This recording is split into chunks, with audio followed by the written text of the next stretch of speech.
back, everybody. So let's compare the four first wort hop beers that I made together and see what we like. So beer number 8 and beer number 9 are using the 60-minute edition hops as the first wort hop. What is first wort hop? When you start drawing off your wort from your mash tun into the kettle, that's when you're adding the hop. So these two are using the 60-minute additions. Then these two are using the late additions, so the 10-minute and 5-minute. So 10-minute could be Centennial. We're throwing that in there for the first wort hop. Then the 5-minute could be Cascade. Now also they're switching, so beer number 8 is using Cascade Centennial, so that Cascade is the 60-minute edition on beer number 8. Beer number 9, it's the Centennial, so that's really the only thing. So we're going Cascade at 60, Centennial at 10, Cascade at 5. So depending on what is up, so in these two, first wort hop, like I said, is Cascade. Beer number 9 is Centennial. Beer number 10 is Centennial. So that is the 60-minute edition because this is using the N. So these two 0.25 ounces of Centennial and Cascade go into the first wort edition at 60 minutes. This one's using the Centennial, and this one is using 0.25 ounces of Cascade. Obviously, they're open. I just did reviews on each one. So I'm going to move these bottles over here so we can kind of see the actual beer. So beer number 8 on my left is the one that's been out the longest because that's the one I reviewed first. So based on this, for the head, I would have to go with beer number 10. The head retention is still there. We have some pillows in there, nice and white. It looks like beer number 11 is a little off-white.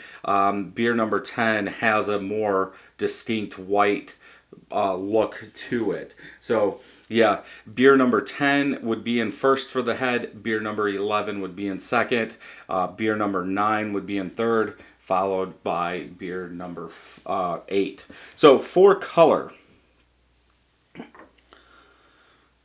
these two are almost identical. If anything, I would say beer number 9 has a little bit more of an orange tint to it.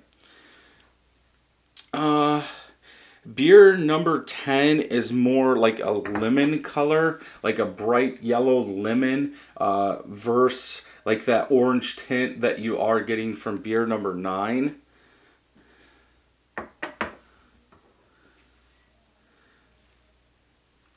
If I had to say, beer number 11 also has like that orange tint.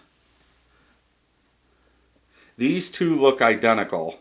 So beer number 9 and 11. Beer number 9 is a little cloudy, but for the color, they look the best. That's for the color winner. That's going to be up to anybody. I would take them, any of them. If you were somebody that wanted a filtered beer, I would probably go with beer number 10 as it's clear. But yeah, for the winner of the color, nobody wins. Let's go ahead and smell.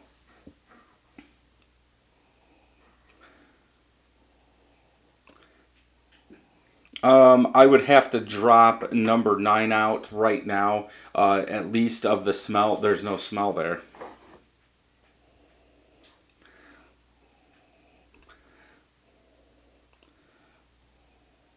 They do smell the same, but smelling them like this, the beer number 9 smells like a tiny bit sour, like it's got like lemon juice in it, something like that.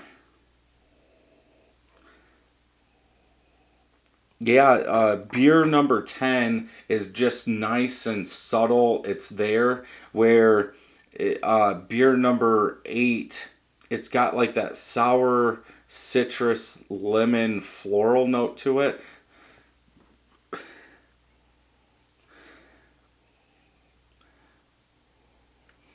Beer number 11 and beer number 8 almost smell identical. Beer number 11 has a little bit more graininess to it. It's like after you crush grains and you smell it. That's what I get out of this more than beer number 9 or 8.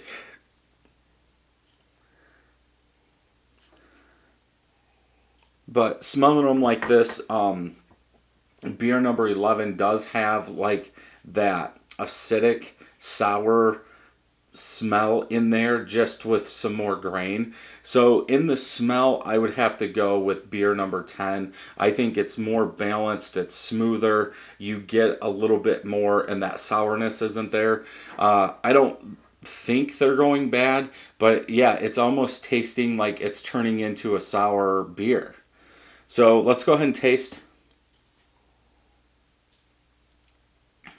That one has definitely warmed up. More of that floral is coming out. I do get some citrus bitterness in the aftertaste, but definitely a little bit more floral now that that's warmed up.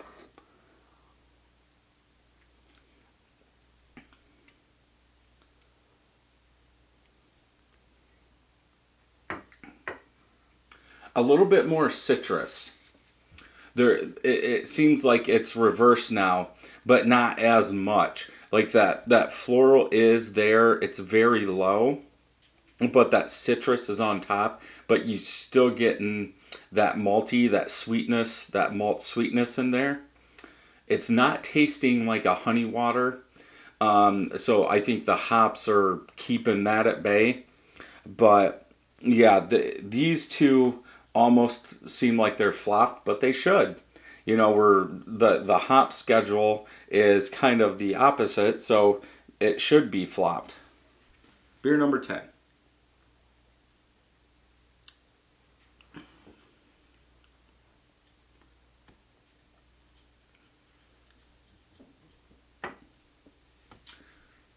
Beer number 10 tastes like beer number 9 without that malt.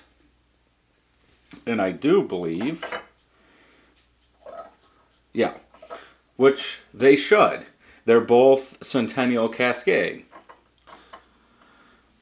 Yeah, that malt. So I don't know if it's the IBUs that are helping cover up that malt, since there are going to be more IBUs in beer 10 versus beer 9, because we're putting 2 hop additions in the first wort hopping. If that's helping cover up that malty grain taste a little bit more. But yeah, I'm scared of this one if you've seen the regular review. Yeah. So this one is out. It's bad. It's like I said in the review for that. It's like if you used 3 ounces of Centennial hops or Cascade hops, right? Yeah. If you used 3 ounces of Cascade hops in a 5 gallon batch, it's like your your scale was off and you added 15 ounces instead of 3. Like, it is bad. So between these two, let's do 9 and 10.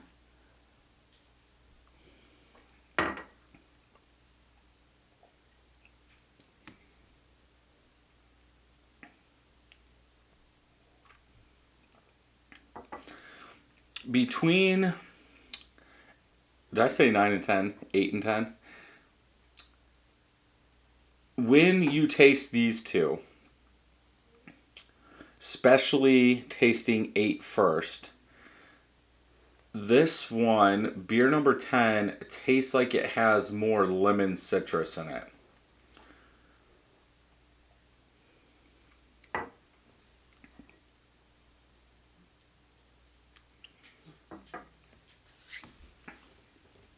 And if you do it the opposite way, it tastes more floral. So for this one, at least for tasting 3, where all these beers are pretty much 5 months old, I would have to give it to beer 10. Not saying I would make 5 gallons and let it sit for 5 months, but just how they're coming along, I think beer 10 gives you more of a balanced beer.